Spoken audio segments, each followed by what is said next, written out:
함께 나눌 하나님의 말씀, 사도행전 7장 54절부터 60절까지 말씀입니다.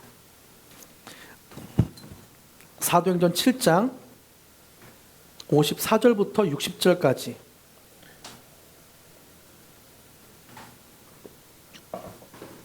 교독하시고 마지막 60절은 한 목소리로 읽기를 원합니다. 제가 먼저 읽습니다. 그들이 이 말을 듣고 마음이 찔려 그를 향하여 이를 갈거늘 스데반이 성령 충만하여 하늘을 우러러 주목하여 하나님의 영광과 및 예수께서 하나님 우편에 서신 것을 보고 말하되 보라 하늘이 열리고 인자가 하나님 우편에 서신 것을 보노라 한데 그들이 큰 소리를 지르며 귀를 막고 일제히 그에게 달려들어 성 밖으로 내치고 돌로 칠세 증인들이 옷을 벗어 사울이라 하는 청년의 발 앞에 두니라. 그들이 부르짖어 이르되 주 예수여 내 영혼을 받으시옵소서 하고. 함께 읽겠습니다. 시작. 무릎을 꿇고 크게 불러 이르되 주여 이 죄를 그들에게 돌리지 마옵소서 이 말을 하고 자니라. 아멘. 오늘은 다소 무거운 본문입니다. 오늘 본문은 감동적이면서도 비극적인 죽음을 소개하고 있는 본문이죠. 하지만 사도행전은 이런 비극적인 죽음도 오히려 하나님 안에 부활의 소망이 된다는 것들을 전해주고 있습니다. 사도행전 7장에는 스데반이라는 한 집사님이 나오죠. 그는 말씀을 전하다가 돌에 맞아 죽임을 당했습니다. 근데 이 장면은 단순히 한 사람의 죽음으로 끝나지 않습니다. 마치 볼링에서 앞에 있는 핀이 쓰러지면 그 뒤에 핀도 와장창창 연이어 넘어지듯이 스데반의 죽음은 오히려 복음이 전파되고 많은 사람들에게 생명을 전하게 되는 핀들이 연쇄해서 쓰러지게 되는 그런 일을 죽음에서 생명으로 옮겨지는 일이 있게 된 거죠. 그래서 오늘 설교 제목이 핍박을 통해 꽃피는 하나님의 나라입니다. 핍박을 통해 꽃피는 하나님의 나라. 절망 속에서 피어나는 희망, 억울한 상황에서 피어나는 복음, 죽음 속에서 시작되는 생명의 이야기가 오늘 메시지에 담겨 있습니다. 여러분 중에 혹시 절망 가운데 있는 분들, 고통이나 힘겨운 싸움 가운데 있는 분들이 있다면 오늘 말씀의 메시지에 좀 주목해서 들어주셨으면 좋겠습니다. 그래서 오늘은 사도행전 7장 54절부터 60절을 본문으로 핍박을 통해 꽃피는 하나님의 나라, 핍박을 통해 꽃피는 하나님의 나라라는 제목으로 함께 말씀을 나누겠습니다. 사도행전 7장은 스데반이 재판받는 장면을 먼저 보여줍니다. 스데반은 많은 사람들에게, 대사장들에게 매수당한 사람들이 많은 사람이 거짓 증언해서 고발당했고, 그리고 생명이 위태로우는 어떤 그런 재판을 받고 있습니다. 자칫 잘못하다가는 그 재판에서 사형을 언도받을 수도 있는 위태로운 상황인 거예요. 그리고 스데반 집사님은 그 상황에서 마지막 변론을 하고 있습니다. 근데 놀랍게도 스데반은 이 재판의 마지막 순간을 자기 변호로 채우지 않고 있어요. 거짓 증언에 대한 억울함을 호소하거나 자신에게 죄가 없다는 것을 그렇게 주장하지 않습니다. 보통 재판할 때 사람들은 마지막 변론에서 자신의 억울한 상황을 그렇게 설명하고 재판에서 조금이라도 감형받기 위해서 그런 주장들을 많이 진술하잖아요. 근데 스데반은 자신의 마지막 변론이 자신을 위한 것이 아니라 예수님이 누구신지를 전하고 있습니다. 스데반은 자신을 살릴 수 있는 마지막 기회를 예수님을 증거하는 일에 쓰고 있다는 거예요. 이렇듯 그가 마지막으로 선택한 것은 예수님을 전하는 전도, 또 예수님을 전하는 설교였습니다. 스데반은 재판하는 중에 이스라엘의 역사를 마지막 변론에서 쭉 이야기합니다. 아브라함이 부르심을 받아 떠났던 이야기, 요셉이 형제들에게 버림받았지만 구원자가 된 이야기, 모세가 백성들에게 거절당했지만 하나님이 그를 통해 구원하셨던 이야기. 이 모든 이스라엘의 역사의 이야기를 쭉 하다가 그 모든 것들이 하나의 결론으로 모아집니다. 이스라엘 백성이 늘 하나님의 사랑을 거절했고 성령을 외면했다. 그렇게 하나님을 거절했다는 이야기로 모아집니다. 그리고 그 거절의 가장 결정적인 순간에 바로 너희가 예수님을 못 박았다. 너희가 예수님을 거절했다라고 증언하고 있습니다.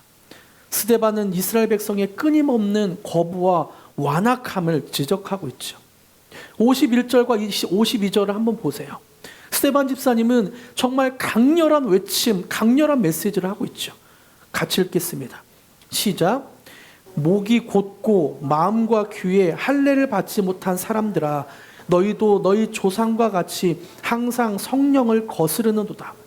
너희 조상들이 선지자들 중에 누구를 박해하지 않았느냐? 의인이 오시리라 예고한 자들을 그들이 죽였고 이제 너희는 그 의인을 잡아준 자요 살인한 자가 되다니. 너희는 예수님을 죽였고 그 의인을 잡아 죽였다. 살인한 자가 되었다라고 가슴 절절하게 외치고 있습니다. 여러분, 얼마나 담대한 말입니까? 자신이 죽을 수 있는 순간에 자신의 변론을 하는 것이 아니라 너희가 그분을 잡아 죽였다라고 말하고 있는 거죠. 자신의 생명을 위협받는 재판 항복판에서 그는 복음 전하는 것을, 예수님 전하는 것을 멈출 수 없었습니다. 스데반은 설교의 절정에서 그들이 거부한 예수 그리스도와 그분의 십자가 죽음을 말했습니다. 스데반은 이스라엘 백성에게 예수를 십자가에 못 박은 그들의 죄악을 정면으로 지적했습니다. 이 설교는 예수 그리스도의 복음을 전하고 싶은 뜨거운 외침이었습니다. 스데반은 단순히 논리적으로 너희들이 믿어야 됩니다. 예수님은 이랬고 이래서 이렇습니다. 라는 어떤 논리적인 말, 설득하는 말이 아니라 가슴 절절한 예수가 그리스도 되심을 선포한 것이죠. 예수는 하나님의 아들이었고 이 세상의 온전한 의인이었지만 너희가 잡아 죽였다. 성령의 권능으로 진리를 선포한 것입니다. 우리는 이 장면을 지나치게 낭만적으로 보거나 어떤 활자에 갇혀있는 어떤 그런 것으로 이해하거나 보지 말아야 돼요.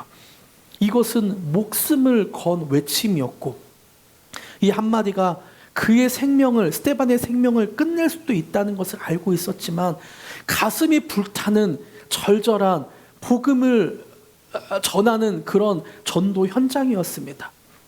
그럼에도 그는 예수 그리스도의 복음을 멈추지 않았고 가슴 절절하게 외친 것이죠.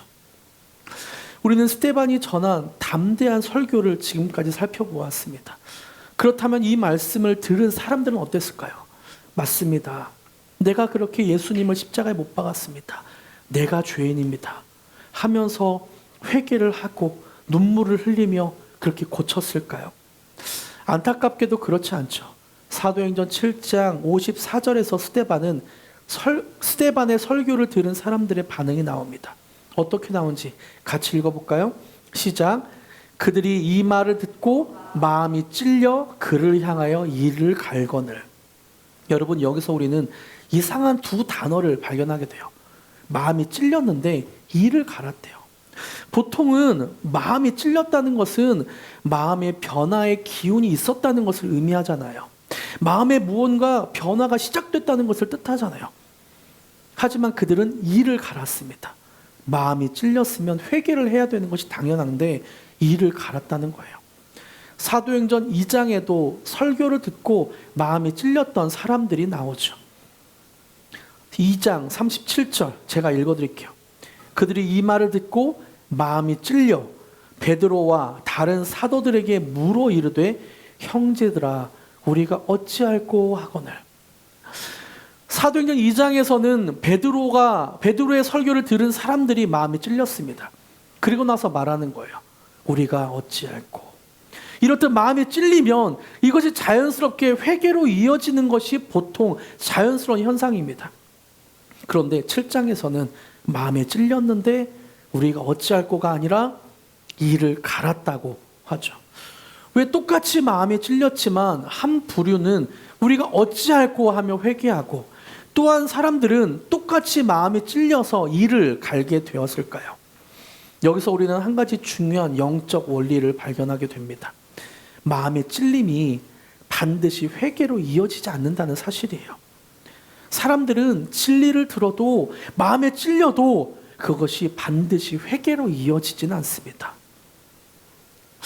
진리가 우리 가운데 들려질 때 우리의 마음밭이 어떠하느냐에 따라 그 진리가 다른 반응으로 나타날 수 있습니다.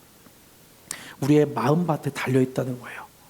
그래서 예수님은 사복음서에서도 계속해서 돌짝밭과 길가와 그리고 좋은 밭에 떨어진 그 씨의 비유를 말씀하시잖아요. 복음은 언제나 우리에게 좋은 도전을 줍니다. 복음은 우리에게 너희가 할 수 없다. 너희는 나의 자녀이다. 예수 그리스도를 통해서 너희가 구원을 받는다라고 합니다. 하지만 때로 우리의 자존심이 상하거나 우리의 경험과 반대될 때 우리는 그것을 거부하고 싶은 마음이 생기죠. 이런 마음의 찔림이 있을 때 우리는 선택할 수 있습니다. 마음의 찔림이 있을 때 우리가 어찌할꼬 하면서 하나님 앞에 무릎을 꿇는 선택을 할 수도 있고, 또 한 곳에는 마음이 찔릴 때 이를 갈며 나는 틀렸을 리 없어, 내가 맞아 라고 하면서 더 완악해지고 완고해지고 고집스러워지는 길을 선택할 수도 있습니다. 스데반 앞에 앉아있던 사람들은 자신의 오랜 전통과 어떤 자부심 같은 것으로 살았죠. 그래서 마음이 찔렸을 때 자신의 생각이 옳다고 더 고집스럽게 자신을 내세웠습니다. 다른 사람들에게 자신의 뛰어난 것을 자랑했고, 오히려 다른 사람들이 틀렸다고 많이 지적하던 그런 모습을 틀렸다고 인정하기가 싫었습니다. 마음이 완악한 사람들에게 스데반의 설교는 마음의 찔림을 주었지만 그 찔림이 분노로 이어졌고, 이 분노는 점점 완악함으로 똘똘 뭉쳐지게 된 것이죠. 이들은 그들이 자신이 옳다고 믿는 신념이 너무나 강했기 때문에 스데반의 설교를 부정하고 싶었습니다. 그래서 하나님의 진리를 알아보지 못하고 오히려 그들을 거부하는 비극적인 선택을 하게 된 것이죠. 우리의 인간적인 속성에는 이런 경향이 있습니다. 팀 켈러 목사님은 답이 되는 기독교란 책에서 인간의 이런 속성을 이렇게 말해줘요. 제가 읽어드릴게요. 복음은 우리가 스스로 괜찮다고 생각해온 모든 것을 부정한다. 그래서 사람들은 본능적으로 복음을 거절한다. 네, 복음은 우리의 기반 자체를, 모든 것들을 다 흔듭니다. 스스로 괜찮다고 여겼던 것들, 스스로 믿었던 것들을, 모든 것을 흔듭니다. 그리고 그것을 부정해요. 하지만 사람들은 이것이 흔들릴 때 본능적으로 복음을 거절하죠. 나는 괜찮은 사람이고 싶고 내 자존심이 타격을 받는 것들을 그렇게 그냥 두고 보기가 마음이 아파요. 상처가 나요. 그래서 그것을 두고 볼 수가 없는 거예요. 복음은 계속해서 우리에게 말해요. 너는 네 힘으로 구원받을 수 없다. 너는 실패자이며 하나님의 은혜 없이는 아무것도 아니다. 너가 할 수 있는 모든 노력과 모든 너의 시도가 잘못됐다. 너희를 구원하는 건 오직 예수 그리스도다. 여러분, 이 말을 듣는 것이 쉽습니까? 나의 존재 자체를 뒤흔드는 것 같은, 내가 믿고 있는 것들을 뒤흔드는 것 같은 그런 말을 들을 때 우리의 마음은 사실 굉장히 어려워질 때가 많아요. 우리의 자존심은 이런 말을 들으면 움찔움찔합니다. 그래서 복음은 때로 사람을 불편하게 만들어요. 우리가 자랑했던 것을 무너뜨리고 우리가 의지했던 것을 무너뜨립니다. 오직 예수 그리스도의 은혜만을 붙들라고 말해요. 그래서 복음 앞에 우리의 자존심은 큰 타격을 입고 우리가 믿고 싶었던, 의지했던 것들은 큰 타격을 입게 됩니다. 여러분, 안타깝게도 이 이야기는 스데반 앞에 있었던 사람들만의 이야기는 아닌 것 같아요. 지금 우리의 모습이기도 합니다. 어찌 보면 우리는 때로 재판장의 위치에 서서 내가 재판을 하는 것 같아요. 저 사람 이거는 맞고 이건 틀렸어. 저 사람 이거는 뭐 그런 것 같은데 이건 좀 틀렸어. 하나님이 주시는 진리, 메시지 앞에서도 이럴 때가 있어요. 이거는 맞는 것 같아, 이건 틀린 것 같아. 우리의 마음의 재판이 여전히 있을 때가 있습니다. 정말 우리는 이런 자신을 돌아봐야 돼요. 과연 내가 생각하는 것이 정말 옳은 것인가? 내 생각이 진짜 진리인가? 그리고 우리는 예수님 앞에 이렇게 고백해야 합니다. 하나님, 나는 틀렸고 예수님만 옳습니다. 주님, 내 안에 있는 완악함이 있다면 이것이 꺾어지게 하시고 복음 앞에 무릎을 꿇게 하시옵소서. 이 부분을 묵상하다가 제가 지난주에 경험했던 일이 떠올랐습니다. 제가 잘 아는 어떤 분과 한참 대화를 나누고 이제 헤어졌는데요. 그 대화가 끝나고 나서 왠지 모르게 마음이 찜찜하고 좀 불편한 마음이 있더라고요. 피투워십 전에 좀 그런 마음이 계속 있어서 왜 그렇지? 예배 전에 이렇게 마음이 불편하지? 그렇게 생각을 하면서 예배를 계속 드렸습니다. 그러다가 제 마음에 그런 생각이 들더라고요. 내가 찜찜했던 건 뭔가 다른 사람에게 인정받고 싶은 마음이 있었기 때문이구나. 그 사람과 뭐 사역을 이야기하고 뭐 지내고 있는 그런 상황을 이야기했지만 뭔가 내 마음이 좀 그 사람에게 인정받고 싶은 어떤 그런 것이 있었구나. 그래서 솔직하게 이야기할 때 뭔가 평가받는 기분이 들었고 그래서 내 마음이 찜찜했던 거구나. 그제야 제 마음의 불편함이 어디서 왔는지 알게 됐고 그 느낌을 예수님의 십자가 앞에 내려놓았습니다. 나를 조건 없이 사랑하시고 있는 모습 그대로 품어주시는 그 하나님의 사랑 앞에 나아갔습니다. 그 순간 제 마음은 놀랍도록 자유하게 됐어요. 주님의 시선 앞에 거할 때 다른 사람이 나를 인정하든 않던, 다른 사람이 나를 어떻게 평가하든 그것이 별로 그렇게 중요한 것이 아니게 되었습니다. 하나님의 사랑으로 충만히 그렇게 경험하게 되니까 다른 사람의 인정이나 나는 이 정도는 대접받아야지라는 어떤 그런 내 마음에 있었던 완고한 것들이 무너지게 되더라고요.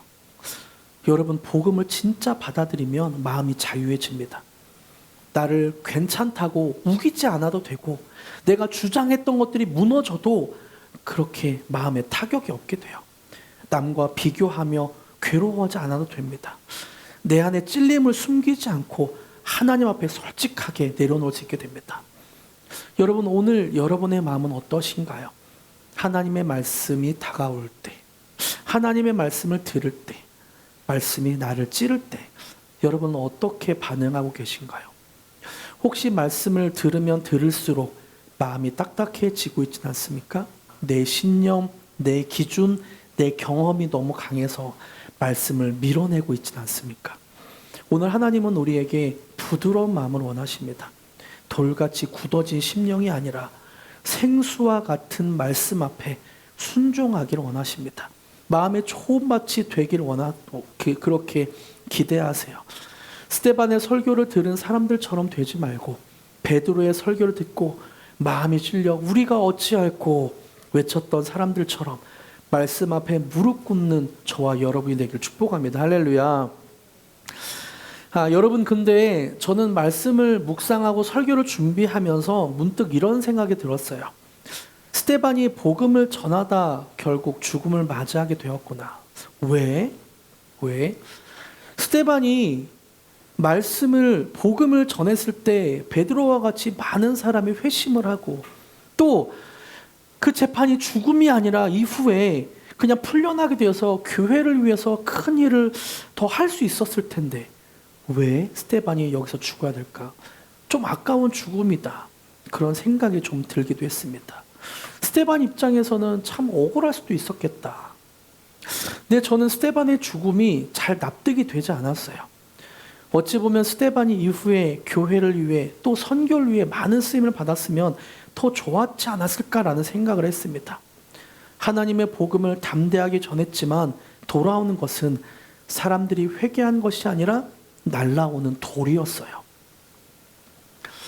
그런데 이후에 일어났던 사건을 묵상해 보니까 그의 죽음이 얼마나 고귀하고 아름다운지, 또 하나님이 그의 죽음을 통해서 큰 일을 이루어 가시는지를 깨닫게 되었습니다. 스데반의 죽음은 아름다운 희생이었던 거죠. 성경은 스데반의 죽음이 결코 헛된 것이 아니라고 말합니다. 마치 한 알의 미랄이 땅에 떨어져 죽으면 그것이 싹이 트고 열매 그 나무가 되어서 많은 열매를 맺는 것처럼 스데반의 죽음은 오히려 하나님 나라에 많은 열매를 맺게 하는 땅 속에 심겨진 씨앗이 되었습니다. 스데반의 죽음을 통해 이루어진 것이 무엇이 있을까?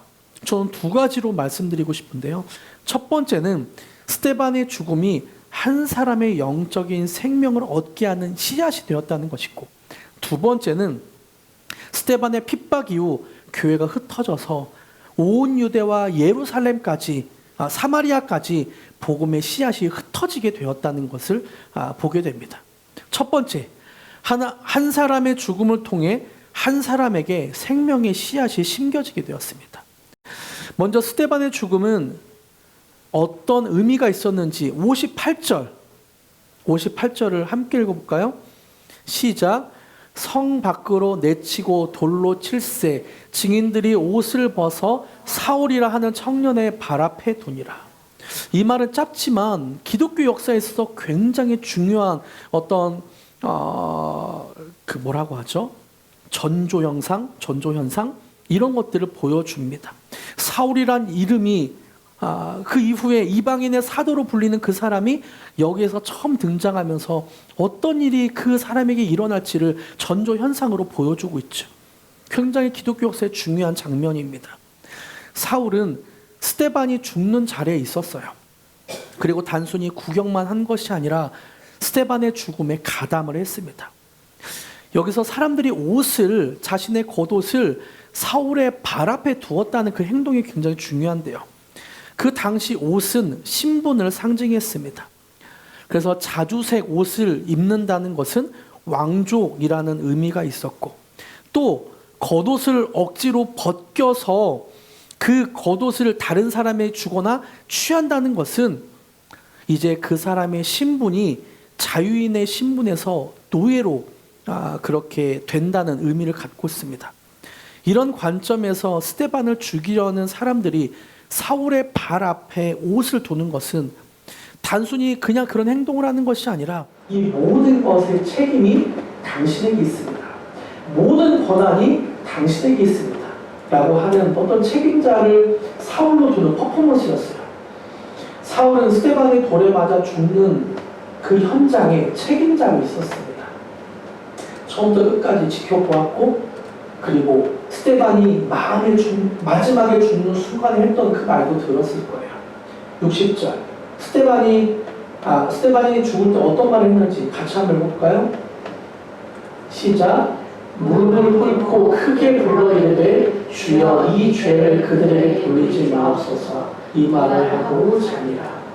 여러분, 죽음을 눈앞에 두고 자신을 향해 서슬퍼런 눈으로 돌을 들고 있는 사람들에게 했던 말이, 그리고 돌을 던져서 눈이 터지고 온 몸에 피멍이 들었던 그 스데반이 했던 말이, 주님, 주여 이 죄를 그들에게 돌리지 마옵소서입니다.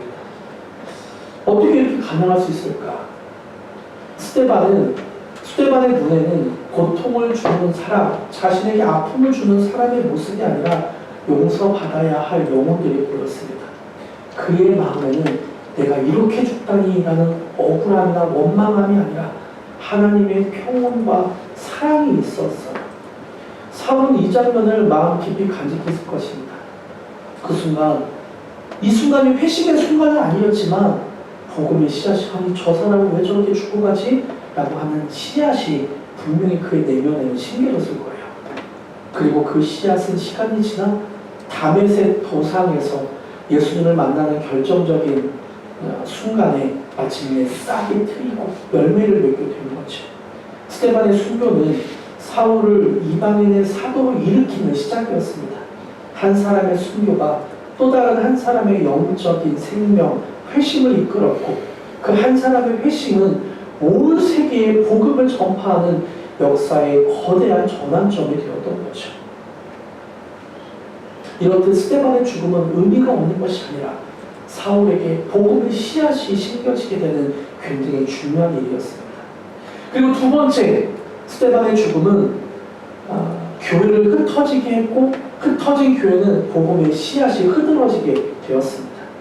두 번째 장면은 스데반의 죽음 이후 벌어진 박해와 흩어짐의 사건입니다. 사도행전 8장 1절은 이렇게 소개합니다. 같이 읽을까요? 시작. 사울은 그가 죽임당함을 마땅히 여기더라. 그날에 예루살렘에 있는 교회에 큰 박해가 있어 사도 외에는 다 유대와 사마리아 모든 땅으로 흩어지니라. 스데반의 죽음을 기점으로 예루살em 교회에 핍박이 있게 됩니다. 예루살렘 교회는 더 이상 안전한 것이 아니게 되었어요. 신앙을 고백하는 것 자체가 생명을 건 일이 되었습니다. 그래서 성도들은 어쩔 수 없이 온 유대와 사마리아까지 모든 땅으로 흩어지게 될 것이죠. 근데 거기서 놀라운 반전이 일어납니다. 성도들은 도망친 곳에서도 복음을 멈추지 않았어요. 전도를 멈추지 않았어요.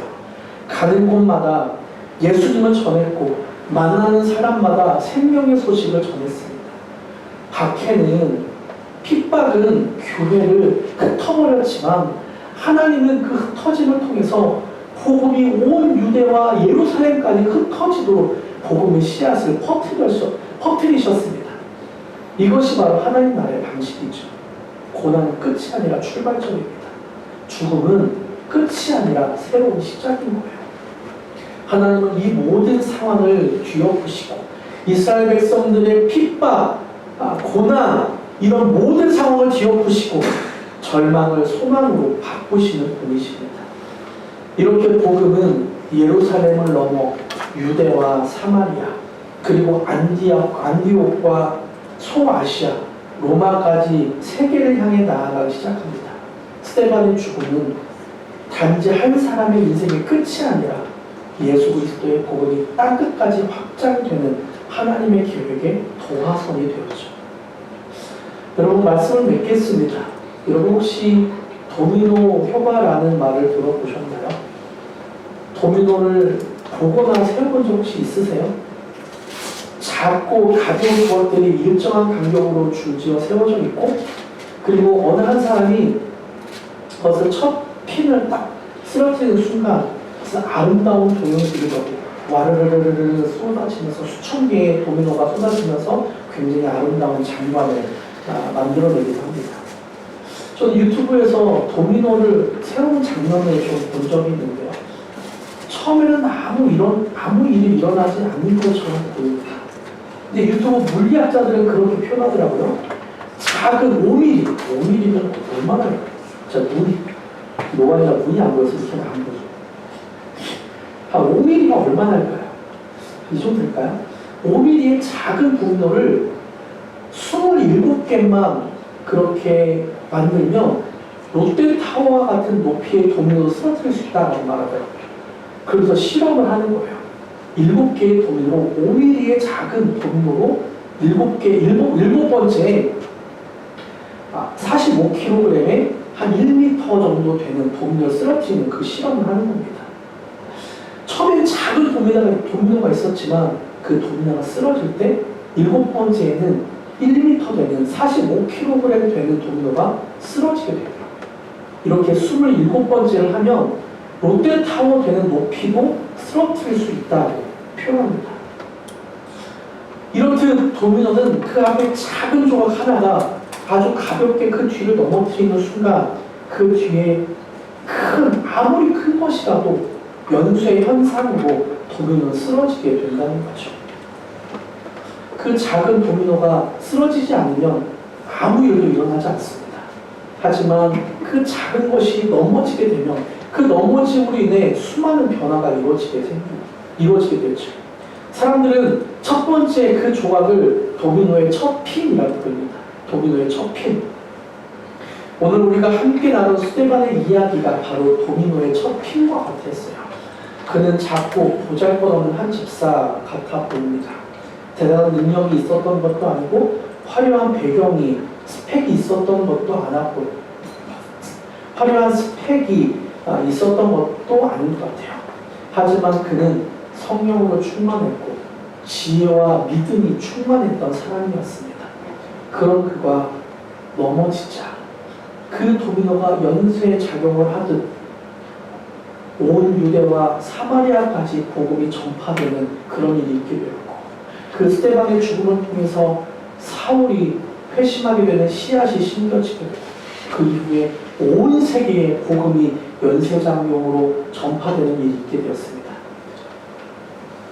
여러분, 오늘도 하나님은 도미노의 첫 핀을 찾고 계시는 것 같아요. 누군가 한 사람이 복음을 따라 자신을 내어놓을 때, 한 사람이 믿음으로 헌신할 때, 그리고 한 사람이 용서하고 사랑할 때, 그것은 아주 보잘것없는 작은 행동이고 작은 핀의 역할을 하겠지만 그 핀이 넘어질 때 하나님은 그것을 사용하십니다.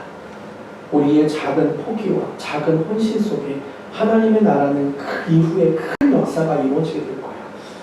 여러분, 우리 가정에서, 일터에서, 우리 교회 공동체 안에서 여러분이 할 수 있는 작은 도미노의 첫 핀, 작은 핀은 무엇입니까? 그 핀이 넘어질 때 부흥의 물결이 일어나게 될 것입니다. 우리도 이번 주에 스데반처럼 복음의 첫 핀이 되어서 그리스도의 향기를 드러내는 인생이 되길 축복합니다. 할렐루야. 그 첫 핀이 되기를 선택한 사람은 하나님을 기억하시고 하나님이 나를 사용하시도록 복음 안에 자기를 내어드리게 축복합니다. 함께 찬양하기 원합니다. 온 마음 다해 함께 고백합시다.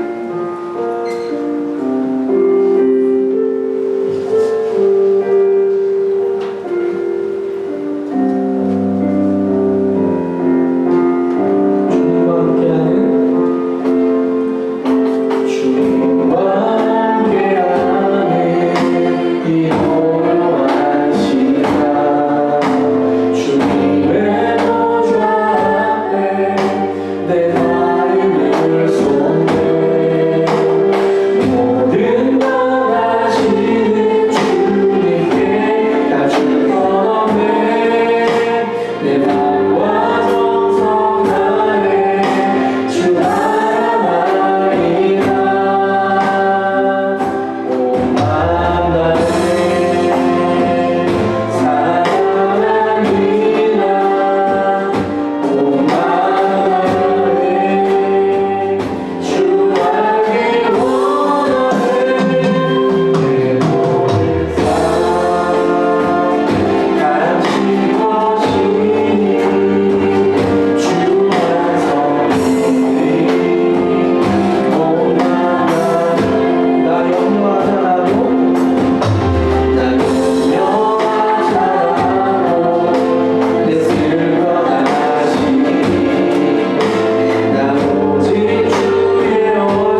것이 아니라 우리가 어찌할꼬 라면서 주의 복음을 받아들이게 하여 주시옵소서.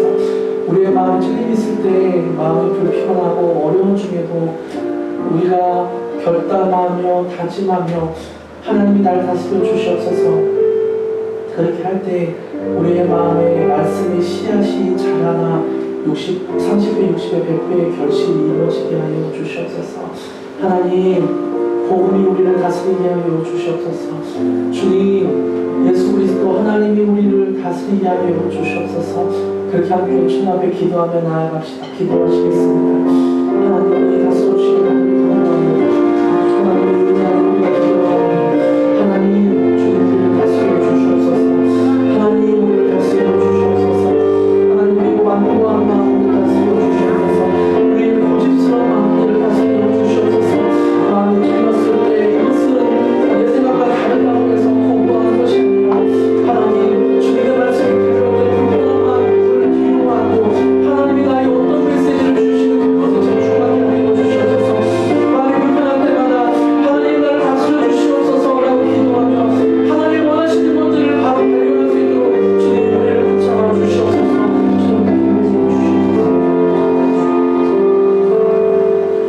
하나님은 우리의 생각보다 크신 분이십니다.